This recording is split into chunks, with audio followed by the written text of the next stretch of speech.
Talofa lava everyone, my name is Sua. I'd like to welcome you back to another mission school video. Okay, today we're going to hear from an amazing missionary that is currently serving in South Africa, Pastor Matthew Bolo.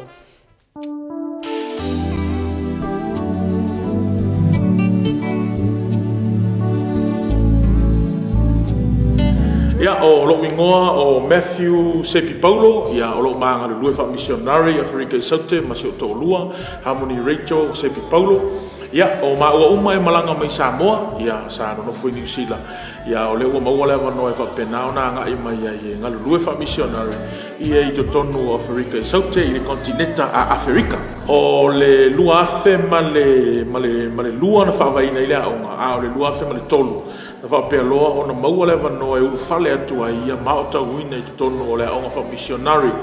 ia i Samoa lava, ia mai al tau sanga mua, al tau sanga lua ma tau sanga tolu. Ia ona ngā lue lava lea wha missionary tu tonu o le Kalesia Worship Center.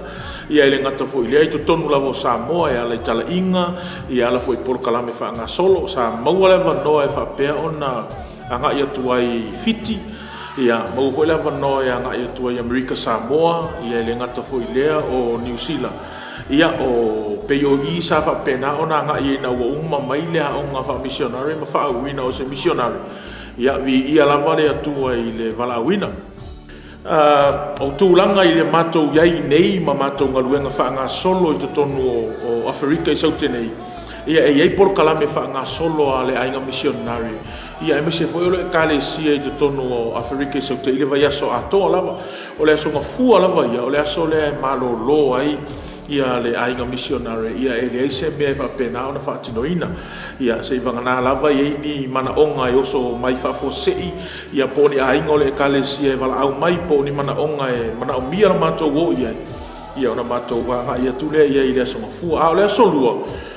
O le aso le whapena o na whawhanga ina itangata o lo ono nofo i lungo le awala. O le aso lua la, ia i le tae au, mātou te whawhangaina tangata, kukaina mea ai e la inga missionary, nisi vo i o mea au mai donations mai nei tangata o lo ofsosani mai. Mātou te o whawhangaina i tangata amaia. Ia na alu lea whapeo tala inga le inga missionary, wha au mai le aso, ia mwhaongaina ai, ia nisi vo i o taimi o tutoi o le aso. Ia ona whapena lea, ona whaanga solo vo i pei ona iei le aso lulu. O le aso lulu, ia e whangaina fo i tangata, ia tā pena mo cell groups, ia e mese fo i o tala inga fo i ale ainga missionary. Mātou te le mua o na whangaina tangata. E mua lava o na ave i le upo le atua, malaunga i le upo le atua, le whaoltanga Jesu Keriso. Ia eile i ave ina, i eile mea ai o le tino, o le mea ai o le tino, ia e uma le 5 minute, ia a o le upo le atua, e mana o mia le ave pea ia i latou. Ina ia awane i talia na o le supo. Nga e talia le whaoltanga e whapena ona manui ai le o langa ia mamau ai le langi ma le ola e whaavavau. So le aso tofi la, le aso le whapea ona tāpena pena ai a missionary mai le worship team, ia manisi fo i o ministry a le Kalesia mo le aso sa,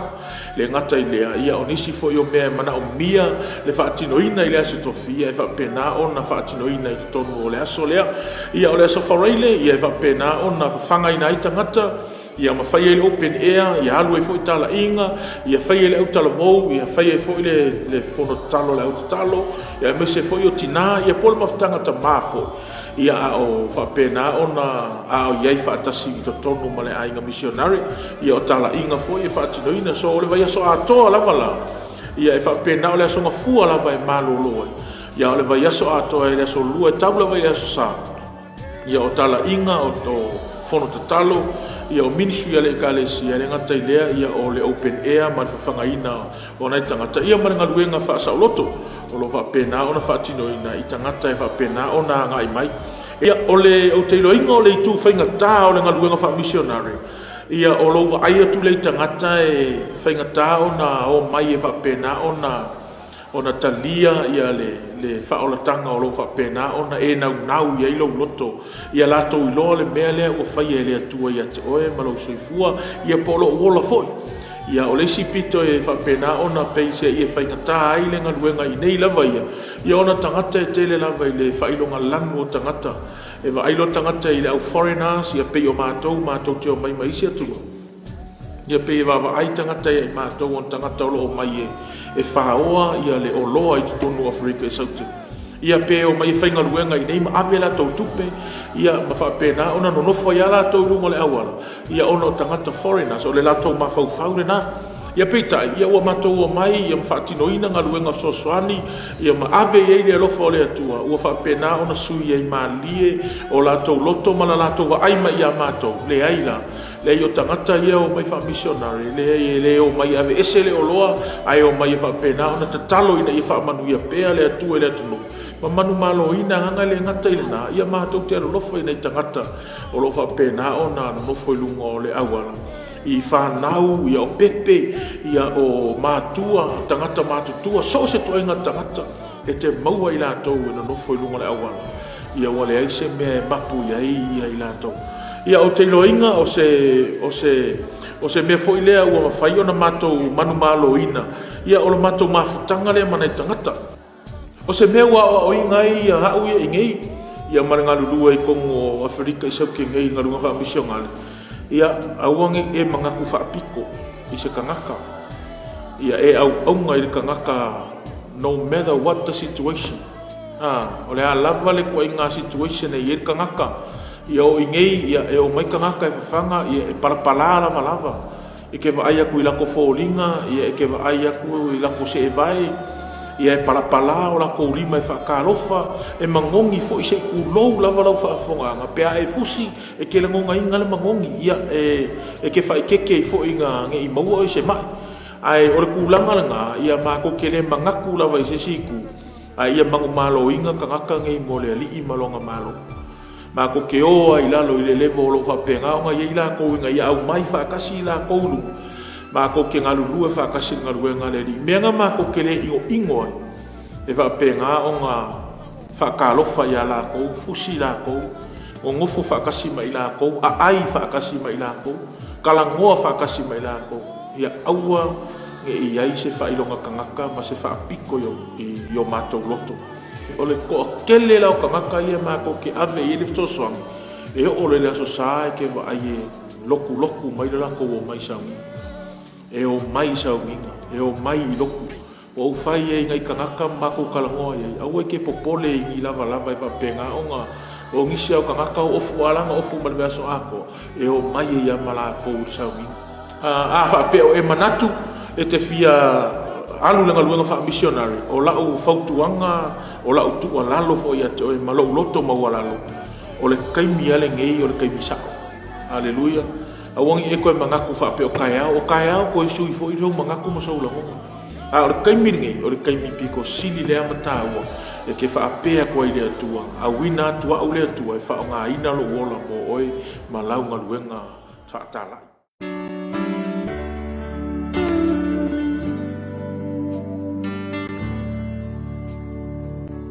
wale atoa no foa o lo mātou sā na mātou folau mai ai mai le amatanga o le ngaluenga wha missionary to tonu Afrika i saute. Wale ato e pōfo i se lilo ia e ai missionary e toa lua ua tanu i fola tino i le ele o Afrika i saute nei. Ia ona ua maliliu i le ngaluenga wha missionary. O le sunga ia atua se tiu ia ma le sunga ia Elia Junior Filippo Tongisia. O ila uaia na mātou o mai whaatasi, ma mātou ngā lulue whaatasi, ia ngā luenga wha missionary, ia pangalea, ua whai ilangi i wholau. O le nei lava wala awina, o le wala awina e tuoti. Mātou te leo toi whailoai, i le tino nei, ia ua teua i lava o la tino i nei, o se whatu foi ua totoina le nei atunu. Le hala foi lea, le iona mātou malolosi pe ona mātou te iloa, e iaina i o mātou usu. O tuangane o alo ma whana o whapena o na mali liwa i lava i to tono le maluenga whamisiona e o ilea e whamese tuai ia inai a inga foi ia o ila ua whapena o na ofo la ola ia ele toi foi lava i o la ai a o whapena o na mali liwa i lava i maluenga whamisiona o se taimi whainga tā ia i mātou lea taimi le ini o mātou a inga ia mamao vai masa o matou ainga matou matua na ina o matou hui le taimi whainga tā o le au nanga i le ali ia na pau lava le tau manga na o le atua soifua sa matou tangi le ali whaaloto tele mai wha malosi mai ia fesoasoani mai ina ia faapena ona faauauina pea le mea na ia amataina i lo matou ola e ui lava ua maliliu ia nisi foi i laʻua ona faapena ona matou alo faatasi mai lo matou sa ia paga lea ua lē nofo ia o la nofoa ia ona ua failagi ia le lafolaua pea le lenei tulā ia viia le atua le saunoaga si o matou tamā apostolo ia matou le malae vaalili o mainao afai ana tatou te le tau feiloaʻi tatou feiloaʻi le lagi faapena foʻi ona o moli atoe le agaga faafetai inai matua o nai misionari o loo matou galulue i nei toʻalua sulu ma le 5 misionari na amataina le galuega i nei ia o le taimi nei ia ua totoe nei na o le toʻa sefulu ma le toʻatolu nisi o i latou faapena ona malaga atu i Samoa ia malaga foʻi New Zealand nisi Amerika ia ma o loo faaugaina lava i le atua i latou uma ia a o i matou lava ia o loo nonofo i Afrika i Sautegi tamaua le amanoa e asiasi nei o latou aiga ia o se vaaiga faamomoiloto ia le maligi o lo i mata o matua fetagisi foʻi o latou tuaā ma latou faapea mai ia Matthew e pele lava matou fanau ia matou loto ae ui lava i lea ia faia tele mea e finagaloa i le atua faafetai foʻi i le ekalesia aoao ia ona o le agalelei mai ia i tupe o fautuaga o tatalo mai se foʻi o faamalosiʻau ia so uma e faapena ona faamalosiʻau ina ai matou feaga i ai ma le galuega faamisionari ia i tonu Afrika i sautenei ia matou te iloa lava ia o matou ola ia ua i aʻao o le atua matou te faapea atu foʻi ia le a lava le mea finagalo ai le atua i o matou ola ia faia lava finagalo o le atua e lē o tatou loto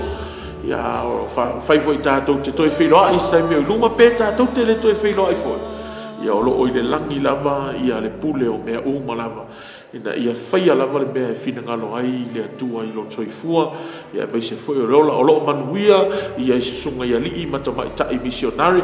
faatinoina lo latou valaauina loo iai foi le lagona fiafia i o latou loto ma i matou uma e faaaogāina i o matou ola ia auā lava le viiga o lo tatou alii o Iesu Keriso moli atu ai le agaga faafetai i lau susuga i se o matou tamā apostolo e ui lava ua failagi le folauga apostol Viliamu mafoe ma le faletua e lavina e lē mafai a ona galo o i o matou loto e pele au upu i o matou loto pele foʻi oe i o matou loto auā o lou loto tele ma lou staʻi i le atua le ua matou iai ai lenei atunu e faataunuina le finagalo o valaauina ai e le atua i tatou e ui ua failagi lau folau ua tatou le toe mafuta i le tino nei ia ae lagona lava le loto tele pe a faalogologo ia upu faalaeiʻau ma upu faaloto tele ia i matou pe ona e saunoa i o mainao i outou ono saʻi ma i outou loto tele e faia le mea ua finagalo ai le atua ia mo le ekalesia ae maise o tagata Samoa le galo foʻi le loto ia se o tatou tamā taitaʻi ia apostol touta aloalii ma le faletua e palolo aloalii le au faapea o le tulai mai ia le tautaia foʻi le taitaʻiga o le galuega a le ekalesia aoao i le lalolagi ia pena ona faafetai atu i faamalosiʻau o le lua alolofa ma le lua agalelei mai se foʻi o lau lua tatalo o le lua upu faamalosiʻau ia i matou ia mai se foʻi le fesoasoani taimi matou te valaau atu ai i so se mea lava e manaʻomia faafetai suga i faafeagaiga ma outou faletua ma ekalesia uma lava le worship center worldwide mo moli atu le agaga faafetai lautou lagolagosua o lautou faitatalo ma lautou alolofa i upu faamalosiʻau ma upu faalaʻiʻau matou te malolosi ai pea i le galuega le atua faamanuia atu le atua i le konferenisi o le misiona i lenei tausaga ia faapena ona aualitia mea uma i le faatasi mai o le agaga o le atua ma iaina ini agaga i faapena ona manumaloina mo Iesu e maise o le misionari e ofo o latou ola i totoa o latou loto e faapea atu o aʻu lenei auina atu aʻu